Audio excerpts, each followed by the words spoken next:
Ar-rijalu qawwamuna 'alan nisa bima faddalallahu ba'dahum 'ala ba'din wa bima anfaqu min amwalihim. Setiap suami itu kata Allah diberikan 2 keistimewaan dibanding istri perempuan. Nanti ibu pun punya keistimewaan dibanding suami. Ada ayatnya lagi. Saya ingin bicara tentang suami dulu. Ya kata Allah, apa 2 keistimewaan itu? Pertama, diberikan perangkat kepemimpinan, kekuatan. Makanya kekuatan kepemimpinan itu ada di laki-laki. Wibawanya, kata-katanya, ketegasannya, ototnya, tanda fisiknya. Laki-laki, perempuan nggak ada. Silakan cek. Yang kuat kan kalau disebutkan laki-laki. Kata-kata yang keras laki-laki. Ya, kata-kata yang berwibawa laki-laki. Makanya kalau ada laki-laki yang gemulai, hilang kewibawaannya. Ustadz, saya mau tanya. Habis tuh. Kaget. Tuh. Ya. Makanya nggak ada laki-laki begitu jadi imam, bubar sholat. Ya. Allahu Akbar. Siapa yang mau jadi makmum? Paham ya? Jadi itu yang pertama. Ya, makanya nanti di surat Yusuf itu disebutkan pemimpin laki-laki bekerja sama dengan asisten yang manajernya perempuan. Laki-laki itu seperti matahari. Nabi Yusuf pernah bermimpi, saya melihat matahari dan bulan serta 11 bintang sujud pada saya. Diartikan matahari itu Syamsa itu ayah laki-laki, Qamar itu ibu perempuan. Laki-laki itu seperti matahari dengan kekuatannya sengat, panas. Kalau ada yang ganggu keluarga, ganggu istri, sengat dia. Jangan diam aja. Terusin aja, saya lagi jengkel, enggak mau begitu. Ya, sengat dia, lindungi keluarga, qawam. Matahari fungsinya mengeringkan pakaian-pakaian yang sedang basah. Kalau air mata itu mengalir di pipi istri Anda, keringkan dengan kalimat-kalimat Anda. Sayang, jangan menangis sendirian, hatiku gelisah. Itu, catat. Itu maksudnya. Keringkan, keringkan, keringkan. Ya, perempuan seperti bulan. Bulan itu kan keindahan. Orang kalau mau lihat keindahan, nggak ada yang lihat matahari. Belum pernah saya tanya, mau kemana Pak lihat keindahan matahari? Nggak ada. Pasti lihat bulan keluar, indah, tampil. Demikianlah seorang istri yang baik. Begitu suami pulang lihat. Cantik fisik itu relatif, walaupun jelek mutlak. Ya. Tapi keindahan akhlak itu utama. Makanya Sayyidah Khadijah itu kan ketika Nabi melihat, tuh hilang kegelisahannya. Nabi itu sedang capek, lelah. Menerima dakwah, nyampe rumah, lihat wajah istri, baru lihat aja. Itu hilang kegelisahannya, baru lihat wajahnya.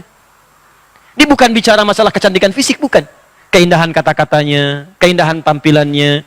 Itu gimana caranya Bu? Suami pulang dari kantor, capek, pekerjaan menumpuk, nyampe rumah, ya di jalan diklaksonin, dibalap orang gitu kan, gak enak. Nyampe rumah begitu lihat ibu buka pintu, Assalamualaikum, Waalaikumsalam. Lalu kelihatan ibu, Masya Allah, tambah masalah. Ya. Itu tandanya ada ketidaksesuaian. Belajar. Sekarang banyak buku tentang Khadijah. Banyak buku, ada cetakan A, cetakan A, cetakan B. Baca bagaimana Sayyidah Khadijah. Kalau yang gesit-gesit belajar dari Sayyidah Aisyah. Ya, kalau yang penyabar belajar dari Sayyidah Saudah binti Zam'ah. Semua ada keutamaan. Makanya sering saya katakan di episode yang lalu, kenapa Nabi diperkenankan menikah lebih daripada 4 istri? Karena semua istri Nabi mewakili seluruh karakter perempuan di muka bumi. Makanya ibu lihat-lihat dirinya kira-kira mirip siapa. Lihat, cek karakternya. Lalu pelajari dari situ. Ya, jangan tertukar kadang-kadang. Maaf, ini suami jadi bulan, ya istri jadi matahari. Itu yang repot. Jadi nggak boleh ada cerita suami takut istri. Nah, jadi yang pertama itu. Yang kedua, wabima anfaqu min amwalihim. Suami itu diberikan perangkat untuk cari nafkah. Kerja Pak. Di suami itu ada. Bahkan di surat An-Nur itu, kalau Anda mau keluar, rizki itu datang Pak. Ya, rizki itu tidak turun dengan amin. Amin, amin, amin. Gak turun dengan itu. Anda keluar kerja. Begitu keringat Anda keluar, dapat seketika. Rizki itu dituliskan di akhirat. Dituliskan, di Lauh Mahfuz sudah ada. Dituliskan di langit. Ya, Quran surah ke-51, ayat 22. Paling kanan agak sedikit ke bawah.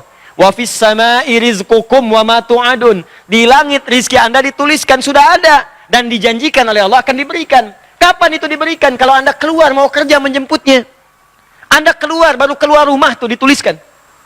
Bergerak Anda, rizki turun. Cuma kadang-kadang ada yang turun langsung seketika, ada yang diakumulasikan sehingga jumlahnya terasa besar. Cuman kadang-kadang Anda nggak sadar. Hari pulang pertama nggak dapat, sepekan nggak dapat. Begitu sebulan keluarnya banyak. Sebulan yang diakumulasikan. Kenapa ditunda oleh Allah? Karena Allah ingin mendengar doa Anda. Sebab kalau orang usaha belum dapat hari itu, pasti tahajudnya nambah. Baca Qurannya meningkat. Kadang-kadang dia puasa yang selama ini nggak pernah dia kerjakan. Sedangkan Allah pencemburu, apalagi bagi orang ahli dunia. Kerjakan, rezeki datang. Coba Anda lihat kalau nggak percaya. Orang modal cuma tangan aja di persimpangan jalan. Masuk 5.000. Thank you bos. Bos 5.000. 2.000 masih bapak. Ya, 10.000 dipanggil om Anda.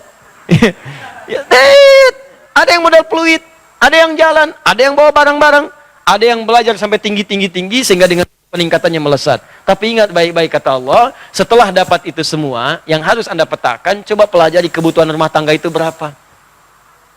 Sebulan 20 juta, gaji 30 juta pendapatannya, 30 juta, maka pahamilah kata Allah, yang 10 juta, itu bukan saya lebihkan, tapi saya berikan kepada kamu untuk nyari akhirat. Cuman dititip, belum itu diambil. Kalau Anda nggak siapkan investasi akhirat, kejadian. Kadang-kadang ada pencurian, kadang-kadang kebakaran, semua harta habis. Kadang-kadang kebanjiran, ya awas, kertasnya habis, uang kertas, banjir, basah, habis, kebakaran, hancur. Apa yang mau Anda banggakan dari situ? Nggak ada. Makanya begitu itu ada, niatkan untuk akhirat. Dan hebatnya kata Allah, begitu Anda keluarkan, ditambah bukan dikurangi. La in syakartum, Quran surah 14 ayat yang ke-7. Gimana mengeluarkannya? Ada zakat. Begitu zakat dikeluarkan naik 10 kali lipat. Makanya keluar zakat. Makanya kata Allah, kalau ada orang lupa zakat, ingatkan dia. Kalau perlu ambil. Ya, yang berhak supaya dikeluarkan. Saking sayangnya Allah supaya nambah hartanya bukan berkurang. Kalau nggak dikeluarkan ada ancaman, kalau dikeluarkan tambah 10 kali lipat. Di mana dalilnya Ustaz? Quran surah ke-9 ayat 103. Diberikan ke 8 golongan Quran surah 9 ayat ke-60. Yang 103, khudz min amwalihim shadaqah. Ambil dari harta temanmu itu. Ingat dia zakat belum keluar, ingatkan supaya zakat. Berikan ke 8 golongan. Dapat 10 pahala. Ningkat lagi hartanya, ningkat minimal 10 kali lipat. Kalau sudah keluar zakat masih ada, infak keluarkan. Infak itu lebih dahsyat. Kalau zakat fardu memang harus keluar. Kalau infak itu sunnah. Kalau dikeluarkan pahalanya lebih daripada zakat, 700 kali lipat paling minimal. 700 kali lipat paling minimal. Dari mana dalilnya Ustaz? Quran surah kedua Al-Baqarah ayat 261. Paling kiri sebelah atas. Matalul ladzina yunfiquna amwalahum fi sabilillah kamathali habba ambatat sab'a sanabil fi kulli sumbulatin mi'atu habba wallahu yudha'ifu liman yasha wallahu wasi'un alim. Orang kalau mau infak diibaratkan kata Allah seperti menanam 1 biji, tumbuh 7 tangkai. Setiap tangkai ada 100 biji baru. 1 kali 7 kali 100, 700 kali lipat paling minimal. Bahkan bisa dilipat gandakan tanpa batas sesuai keikhlasan. Makanya kadang-kadang disentuh pengajian, ada kotak infak, ya. Itu bukan mobil-mobilan tuh. Lewat, bukan. Kotak infak.